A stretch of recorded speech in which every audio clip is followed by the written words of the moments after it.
This is Land of Havilah with the 22nd book of the Old Testament of the Bible. The first line of the book gives the name, which is Song of Songs, and that line gives the author, which is Solomon. As we've been doing, we'll read it all without skipping anything, and we'll insert some brief comments. We read from the World English Bible because it's not copyrighted and because it's a faithful translation of the Hebrew. Our name, Land of Havilah, comes from Genesis 2:11. It's a place with everything a person might need. There's only one mention of God in this book. There's nothing in it we'd think of as religious. Almost from start to finish, it's Solomon's romantic daydreams about a certain woman, and it's also her daydreaming about him, dueling daydreams. Solomon identifies her only as the Shulamite. The meaning and significance of that name isn't clear. Solomon in life had 700 wives and 300 concubines, 1 Kings 11:3. So he did have a thing for women, that much we can say. This was contrary to the law of Moses, in which God commanded the kings of Israel not to multiply wives to themselves, Deuteronomy 17:17. This book's been viewed as an allegory of the desire God has for his people, and if we look at the book that way, his desire for us is quite the eye-opener, and in the book, the woman's desire for the man is an allegory of our desire for God. In the Old and New Testaments, God sometimes spoke of the relationship between him and his people in male and female terms. When his people were unfaithful, he called them adulterous, Exodus 34:15 and Matthew 12:39. And he described himself as being intensely jealous when his people weren't faithful, Exodus 34:13 and 2 Corinthians 11:2. And God commanded his people to love him with all their heart, soul, and might, Deuteronomy 6:5. Jesus called that commandment the greatest and first commandment, Mark 12:29 and 30. And in terms of male and female, at least 12 times Jesus depicted himself as the bridegroom, Matthew 9:15. He never married in this life. He had his eyes set on being in union with his people, now in this life and particularly in the life hereafter. There will be a heavenly marriage of Christ and his people, complete with a marriage supper, Revelation 19:9. The book's 8 chapters. Let's get started. Verse 1. The Song of Songs, which is Solomon's. Comment. Verse 1 gives the title, Song of Songs. The coming 6 verses are the beginning of the woman's daydream. As in any daydream, there's a leapfrogging without notice, forward in time, back in time, to imaginary situations here and there at the speed of thought. And it's that way throughout the book. She daydreams about him and he daydreams about her. She imagines to herself, verse 2, "Let him kiss me with the kisses of his mouth, for your love is better than wine. Your oils have a pleasing fragrance. Your name is oil poured out, therefore the virgins love you. Take me away with you. Let's hurry. The king has brought me into his rooms. We'll be glad and rejoice in you.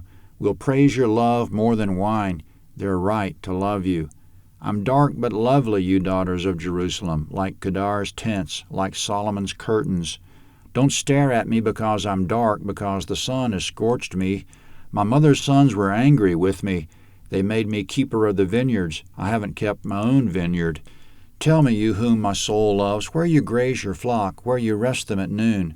For why should I be as one who's veiled beside the flocks of your companions?"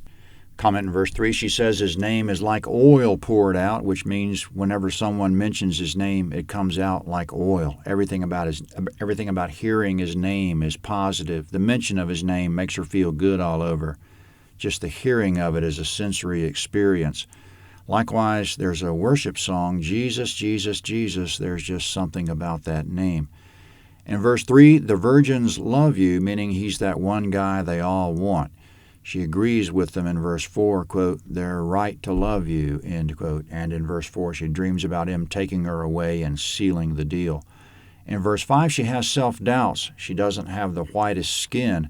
She's a peasant of the countryside, tanned by the sunshine, whereas all the high-born virgins don't work in the sun and keep their skin white. Could a girl like her even meet a guy like him, she wonders.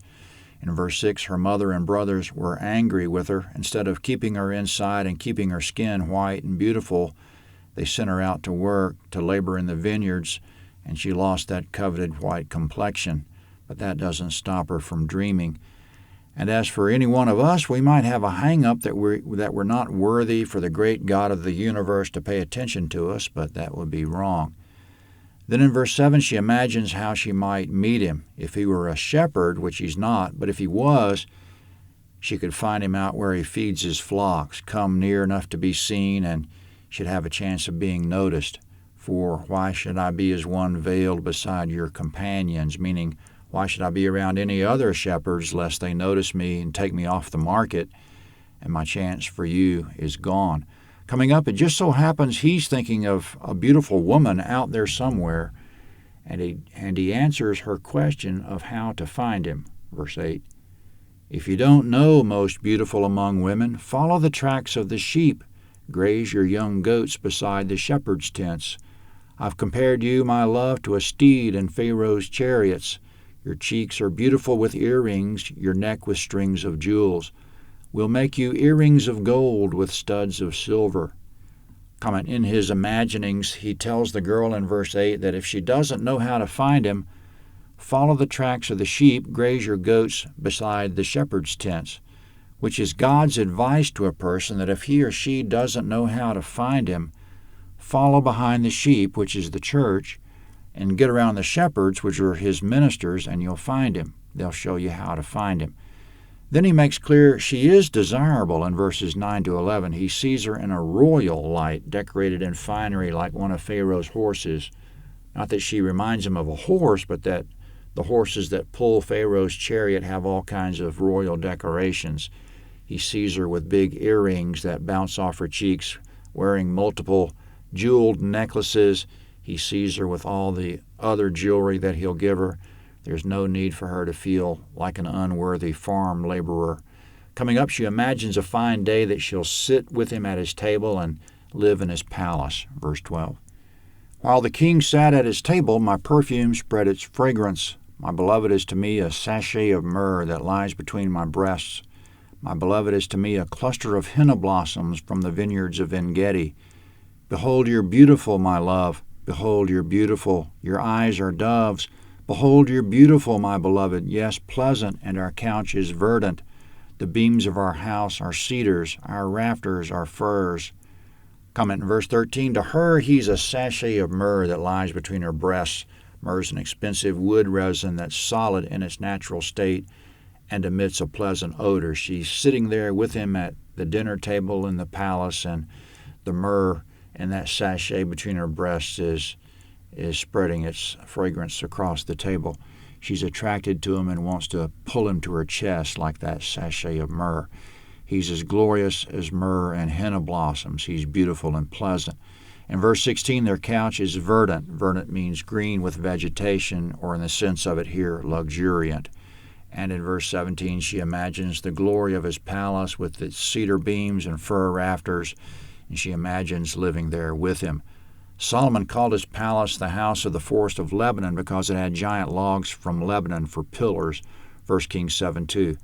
And transferring all that to us, God is the ultimate prize for us, ultimately beautiful, attractive, and glorious. We imagine being in his heavenly home, eating the marriage supper of the Lamb with him, and being intimate with him. Song of Songs 2 is next.